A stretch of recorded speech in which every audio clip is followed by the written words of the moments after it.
嫁给皇帝3年，皇宫里都说我是他白月光的替身，说我可怜不自知。我当然自知，因为他们当年杀的那个白月光妖妃是我的姐姐啊。众臣都说妖妃不除，社稷难安，可他们不知道，族里唯一一个能魅惑人心的是我。看狗皇帝那样，我知道我快成功了。大家好，分享今天的故事之前，希望你能给人间意识点个订阅，我将会分享更多优质的故事。萧炎一大早便发了脾气，处罚了我宫中所有的人。宫女太监们跪在殿中，止不住的颤抖。是谁把淑妃脸给划伤的？没人敢认识吗？萧炎坐在高位上，眸色阴沉，语调越发冰冷。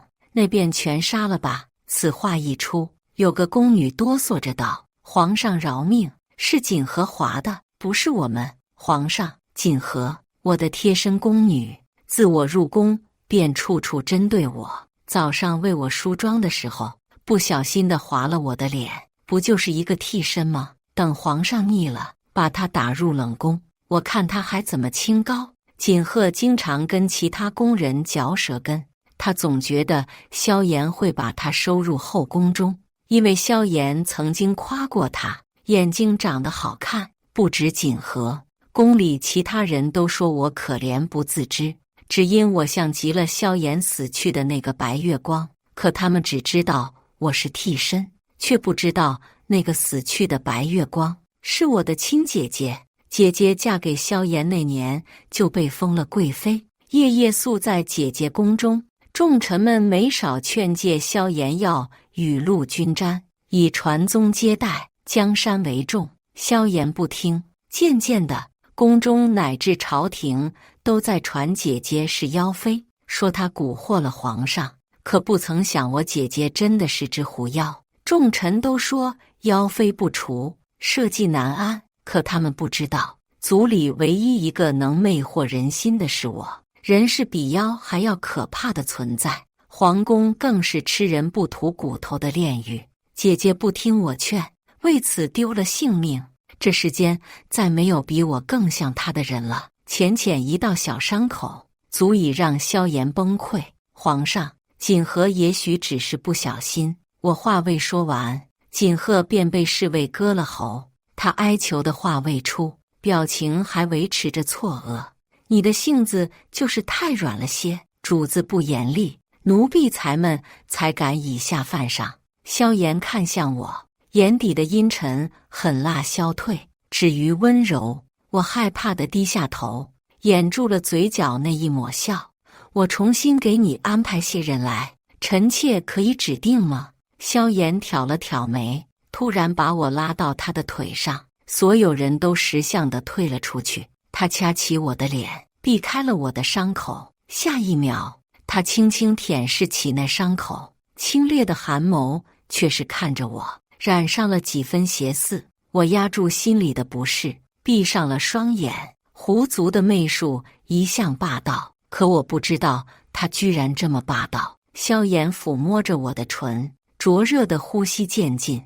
我推开他，语气娇嗔：皇上还没答应臣妾呢，想要谁？皇后身边的女官许秀，那个曾经贴身服侍过我姐姐的人。我看着萧炎，细长妩媚的眼眸红光闪动，又转瞬即逝。萧炎眼里情绪渐浓，把我拉入了帷幔之中。隔天，许秀便出现在了我的宫中。我静静地看着她为我梳发，手艺是真不错，难怪会得姐姐和皇后的喜欢。姐姐死的那年怀着身孕，狐妖一旦怀有身孕，身体会极其脆弱，每逢15便会现出原形。我每个月都会打扮成送药人，给她带族里的秘药，可以维持人形的药。最后一次带药给姐姐的那天是14，可隔天便传来姐姐的死讯。贵妃不习水性，一尸两命，全部都是胡扯。姐姐水性极好，即使怀着孩子落水，我也不相信她会救不了自己。后来我听到民间传闻，说贵妃是狐妖， 15那天现出了原形。当时宫中来了一位道行极高的道士，最是恨妖。姐姐死了，至今我都不知道她的尸首在哪里。为什么会这么凑巧？刚好宫中有道士，为什么姐姐会现出原形？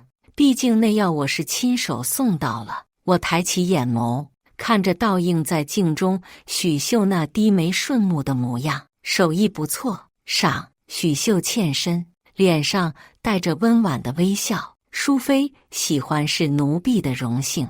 我把你要来。皇后没有意见。她顿了顿，正要回话，便有宫人来报，皇后来了。皇后名唤林韵，父亲是朝中宰相，兄长是名震四方的大将军。这是他第一次来我宫中，也是我们的第2次见面。萧炎当年把我带回宫的时候，皇后眼底的震惊几乎藏不住。不知为何，我感觉她在躲着我。可姐姐明明说她在宫中与皇后的关系最好了。姐姐嫁入宫中的第3年，我躲开羽林军的搜索，溜进宫中。我想看看姐姐过得好不好。我想看看她说的所谓情爱究竟值不值得她付出自由。姐姐没想过我会来，把我拉进了她的寝宫。阿音，这不是你该来的地方。若是被羽林军发现，不管是谁，宁可错杀，绝不放过。姐姐眼里的担忧几乎要溢出来，我的心情也好了些。姐姐还是我的好姐姐，她担心我，我只是想来看看你过得好不好。姐姐笑了笑，她的手突然摸向自己的腹部。我很好，阿音，这几天我总是没啥胃口，我打算明天让太医来看看，确定了再跟萧郎说。姐姐开心就好，那我先走了，别等会他来了。姐姐拉住我，让我再等等，躲开羽林军搜查的时差再走。萧郎去皇后姐姐那边了。皇后姐姐，我从前想与萧郎一生一世一双人，可他责任重大，是一位帝君，朝中大臣已有不满，我不能这么自私，所以我把他赶去皇后那边了。对于我来说，我能陪在他身边一辈子就好了。那晚姐姐与我讲了好多，都是关于皇后对她如何好的事。可既然这么好，为何那个死去的道士会说他是受人之托，被人带进宫的呢？受林将军之托，林韵的亲哥哥。我起身出去向皇后行礼，见过皇后。皇后搭着嬷嬷的手缓缓走近我，姿态摆得很足，在众人还没反应过来的时候，狠狠打了我一巴掌，锋利的指甲划过我的脸颊，留下了红印。不过是一个替身，你觉得我会怕你？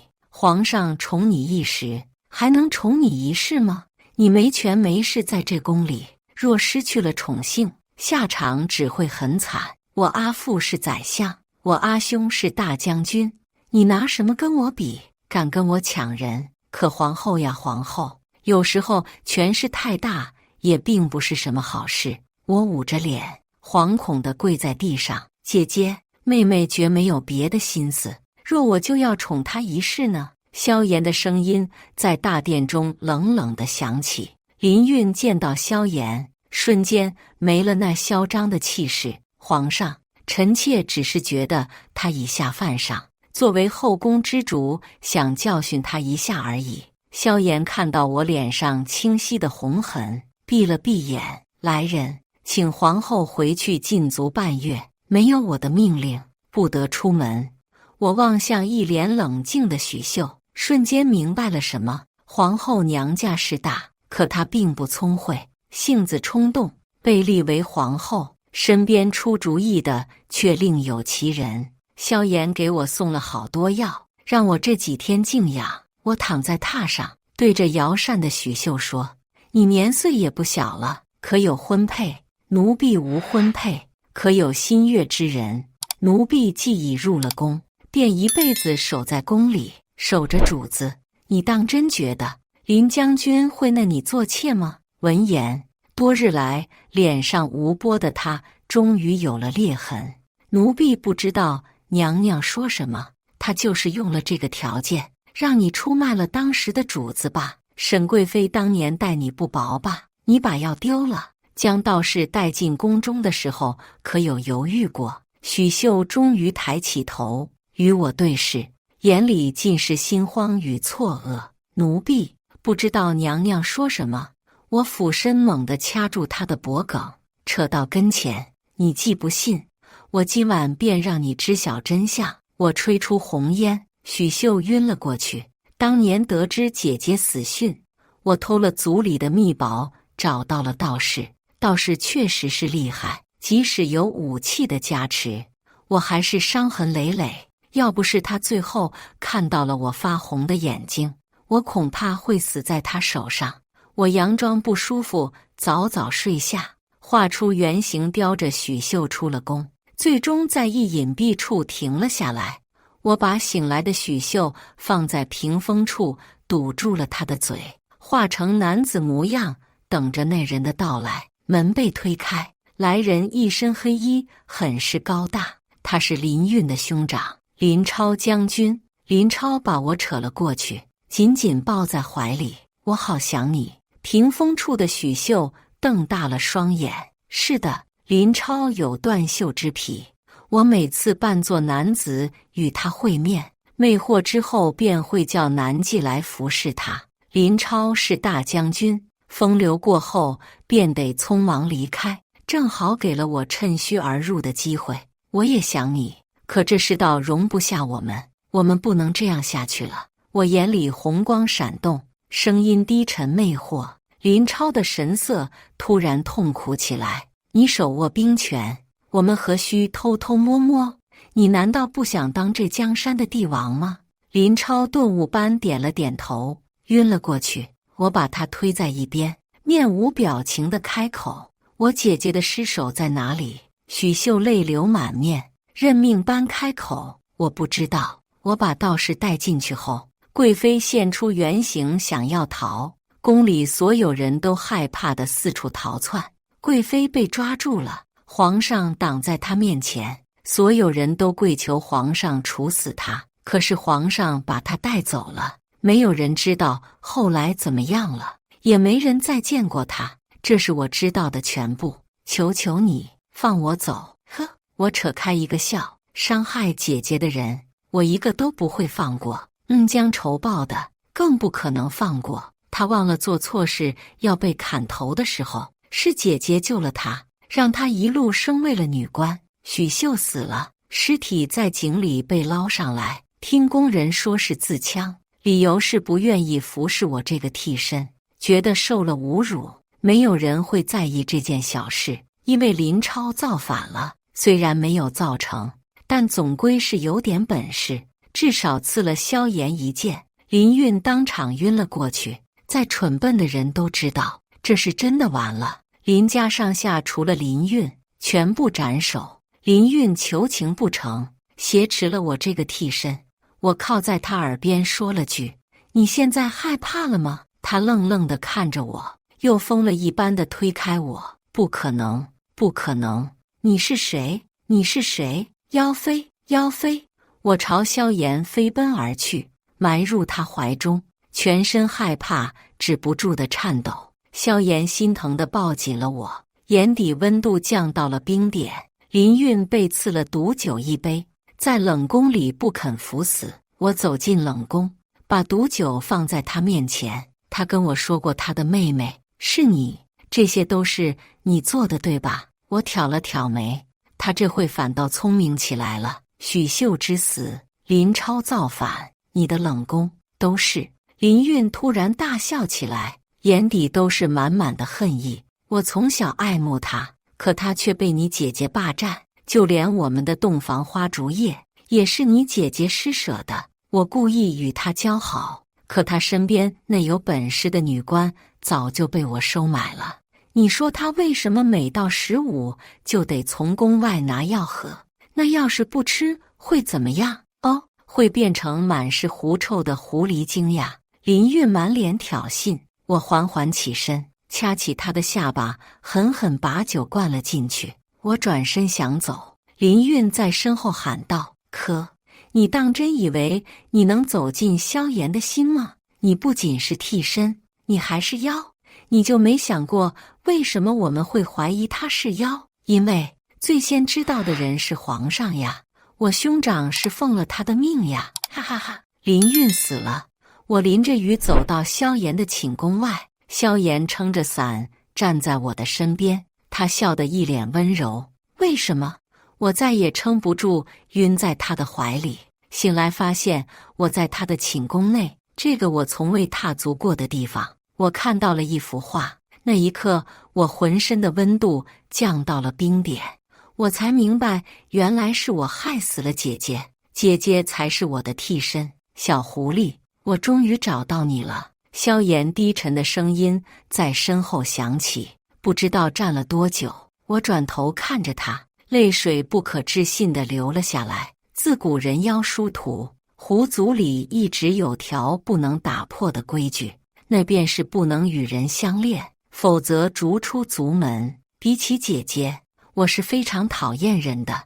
我们的父母便是被人所杀，在我还是小狐狸的时候，姐姐带着我逃了出来，与剩余的狐族们在一起，说是不能与人相恋，却必须与人接触。狐妖想要修成人形，立足于这世间，就必须做善事。在我还是只小狐狸的时候，我救下了9岁的萧炎，他被一个美丽的女子丢在了林中。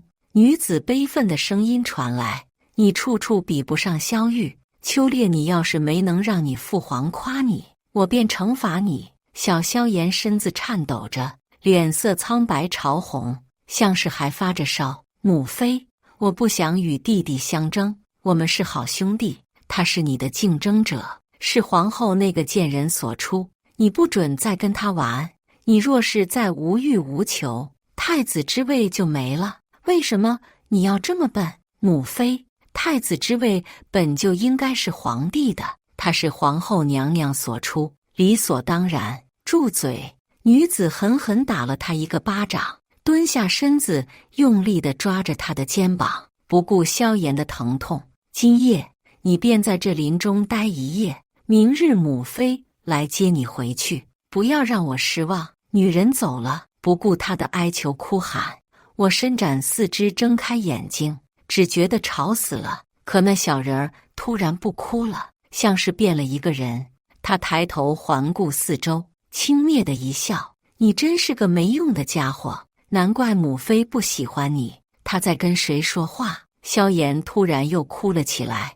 我不要与弟弟相争，我确实比不过弟弟。当太子太累了，给弟弟当不好吗？没志气的废物，你等着看吧。1个月后的秋猎，我一定要让母妃和父皇刮目相看。说罢，他走到树边，扯下一株野草，塞入嘴中嚼了起来。那是可以退烧的药草。他的母妃没有来接他。萧炎待了3天，他有时候会捡朵小花，笑得一脸灿烂，有时候又会一脸阴狠地拔出小刀，宰杀兔子，烤了充饥。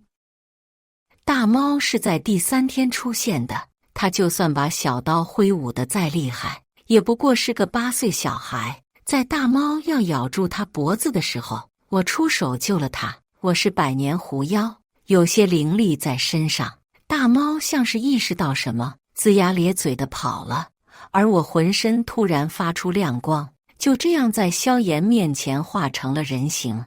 这是不被允许的。慌乱下，我又变成狐狸跑了。彼时的小男孩，我并不知他是萧炎，也不知道后来的他是死是活。我与姐姐虽然长得相似，可我眼角有颗如鲜血般艳红的泪痣，而这幅画上的泪痣是那么明显。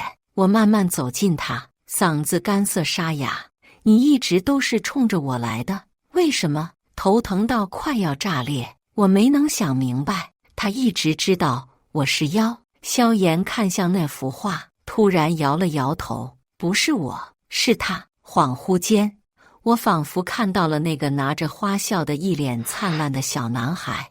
我抽出小刀抵在他脖颈处，血丝渗透出来，把话说清楚。我姐姐在哪里？萧炎没有动，平静地开口，却让我透彻心肺的冰凉。我是父皇的第一个皇子，由荣贵妃所出，母妃家世显赫，却不是皇后。不甘心的她，处处拿我与同岁的太子相比，对我极其严厉。我不是可塑之才，甚至可以说是蠢笨。比起我，她确实是更适合做母妃的孩子。我握紧了刀柄。8岁那年，习得水性的太子救下了皇姑落水的孩子，被父皇重臣夸赞。当晚，母妃便将我推进了她宫中的那口深池，她便是那个时候出来的。萧炎转头看向我，黝黑明亮的眼眸无波，一字一句如索命的鬼魅般幽深。我的刀掉在地上了，喃喃道：“那我姐姐。”萧炎突然抱着头，痛苦地跪在地上：“是我害了阿离。阿离，阿离是姐姐的名字。”我渐渐明白了什么。萧炎突然阴狠地抬头朝我道：“没错，我要的一直就只有你。早在我第一眼看到他的时候，我便知道你们绝对有关系。可那个废物一直出来干扰我，那我便只能让他死了。我有的是本事找到你。我萧炎想要的东西就必须得到，无论是皇位还是你，阿音，只有强者的你才配做我的皇后。”萧炎不断的切换，神情也是又哭又笑。我也理清了所有。萧炎因为母妃的严厉，分裂出了另外一个他，是一个能比肩太子的他。与姐姐相识相爱的是那个拿着花笑的一脸灿烂的萧炎，而我救下的是当时阴狠不择手段的萧炎。那个慕强想得到我的萧炎，可他不是你们杀的，对吗？姐姐死了，壶族里那个刻着他名字的灵牌早就暗淡无光了。灵牌是在出事的1年后才暗淡下去的。我曾经想溜进皇宫，去到才发现那里布满阵法，连守门的护卫都是僧人乔装的。姐姐还没死，但一定出事了。我族与其他妖不一样，我们的命门只有自己知道。灵牌在1年后暗淡了下去，姐姐把自己的命门说出来了，她定是受到了威胁。我再也忍不住蹲在地上，浑身颤抖起来，只觉锥心刺骨的疼。是什么能让姐姐捏碎腰丹自尽？是她的孩子啊！阿离死后，我越发不愿意面对自己。大部分时候都是他，我已经很难控制他了。你若要报仇，就趁现在啊！萧炎双目猩红，额头布满汗水，在极力控制着什么。我冷冷地看着他，突然笑了一下。现在让你们死太过于轻松了，我要让容太后看着你们死，再送她上路。我平静地看着萧炎变回了那个我熟悉的他，发着红光的眼与他对视着。阿音，与我在一起，我护你一世。我蓦地笑了，臣妾永远相伴皇上。萧炎眼眸微眯，唇角也勾起摄魂的浅笑。萧炎最近都没去上朝，而是与我腻在一起，这引起了朝中大臣不满，也传到了太后耳中。在萧炎终于去处理政事的时候，太后直接命人把我请了过去。倒是长得有9分相似，难怪皇上沉醉其中。容太后与萧炎长得极为相似，尤其是那双眼睛，一样的肃然狠厉，就只是端坐在高位上，便会让人瑟瑟发抖。可我是妖，不是人，我一直想要接近的就是他。萧炎当年登基，容贵妃也封为太后，一心向佛。我懂，毕竟亏心事做得太多，向谁不是向，偏偏要向到那个祸乱朝纲的臭狐妖。来人，给我挖了他的心。太后，我死不要紧，可你就不怕皇上找你算账吗？放肆！皇上是哀家的儿子，哀家处理后宫污秽还需要他同意吗？太后大怒，身边嬷嬷立马扇了我一巴掌。我浅浅笑开，舔去嘴角血丝，皇上如今只与臣妾腻歪在一起，太后杀了我，不怕皇上就此与你决裂？你算跟什么葱？当年就连那个妖妃死了，他都没敢跟哀家说一句重话，那太后便试试。我满不在意挑衅着。容太后气急，正要发作，一个粉雕玉琢的小男孩从天殿跑了出来，他一把抱住容太后，奶声奶气地喊着：“皇祖母！”没有人注意到他跟我一样发红的眼睛。姐姐当年被道士重伤，萧炎护着她，不肯松手。朝臣都说皇上被狐妖蛊惑，若是不杀狐妖，皇上便不配治理天下，纷纷要他杀了姐姐。皇位好不容易才坐了上去，太后怎会允许他坐不稳？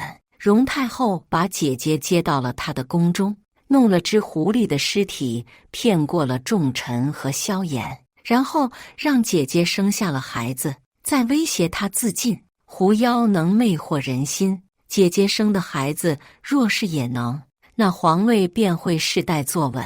容太后打着如意算盘，却不知她成了这个孩子蛊惑的第一人。皇祖母，我喜欢他，你不能杀他。容太后顿了一下，喜笑颜开地抱起他：“好好好，不杀不杀。”他转过头与我对视，微不可察地点了点头。看来他蛊惑的时机也到了。容太后没有对我怎么样，放我回了宫中。夜深，今夜萧炎没有过来，我缓缓点起了香，一抹小身影闪了进来，委屈巴巴的声音传来：“姨母，功课做好了。”我悠悠开口。我进皇宫的第2年，总是偷偷去太后的宫殿转悠，我没有办法接近她。宫里的人都说太后年事已高，早就不插手后宫之事。萧炎更是没有提起过太后，就好像她不存在一样。直到有一天，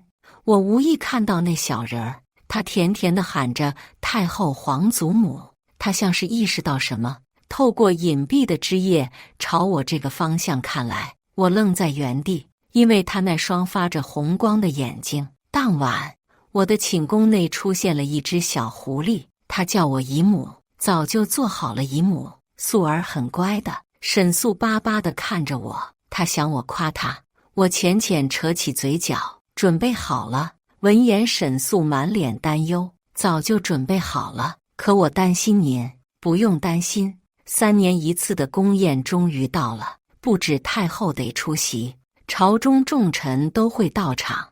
我坐在萧炎的下位，听着他说话，脸上带着浅浅的笑。后宫不可一日无主，朕有意封淑妃为后。此话一出，全场面面相觑。新上任的宰相第一个出来反对，随后跟着好几位大臣皆是反对。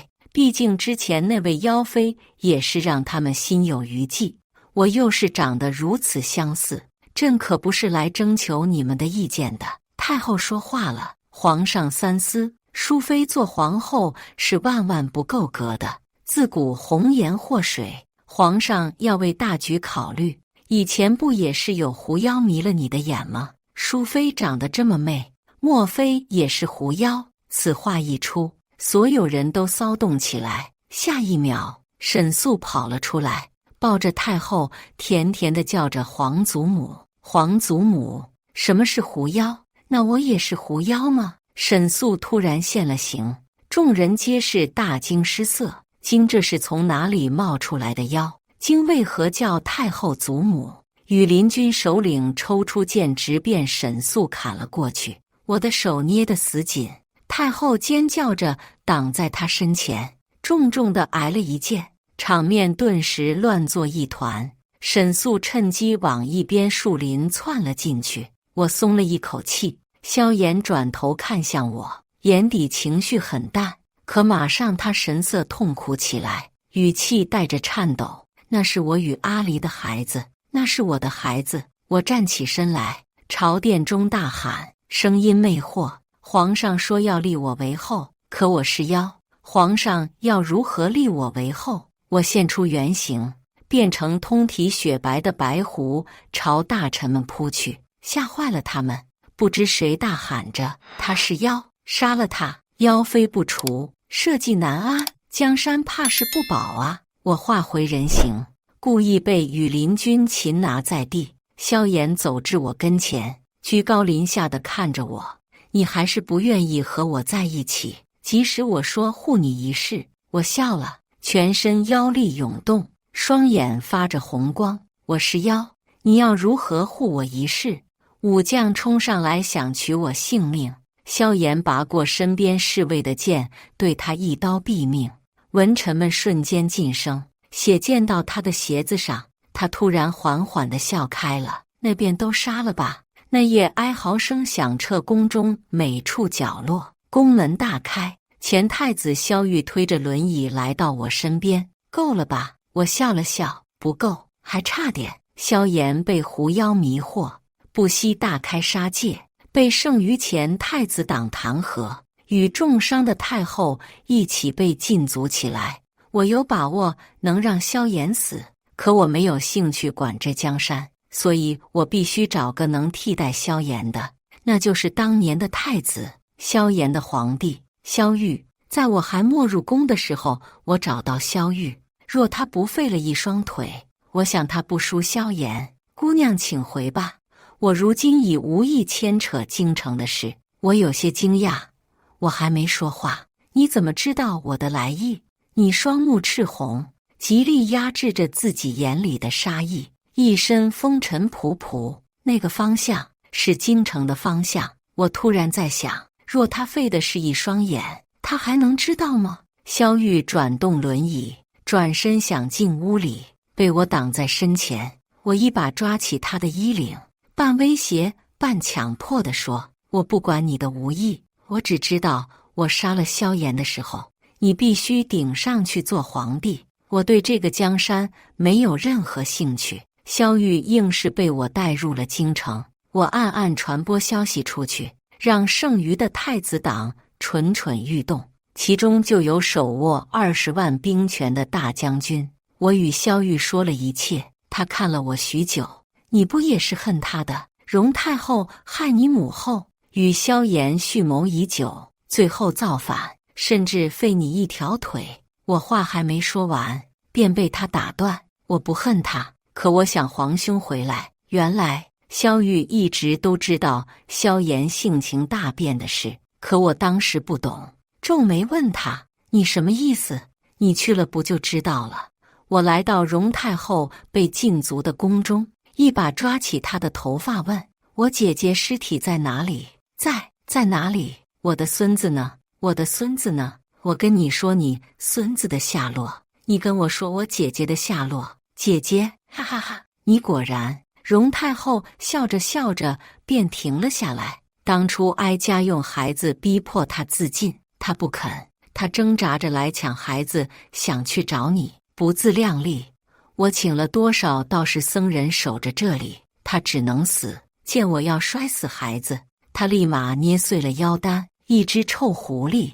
你找他失手干嘛？早在哀家宫里那口井腐烂了，哈哈哈！我给你留了些。他的皮毛被我扒了下来，每到冬季都暖着哀家的脚，哈哈哈！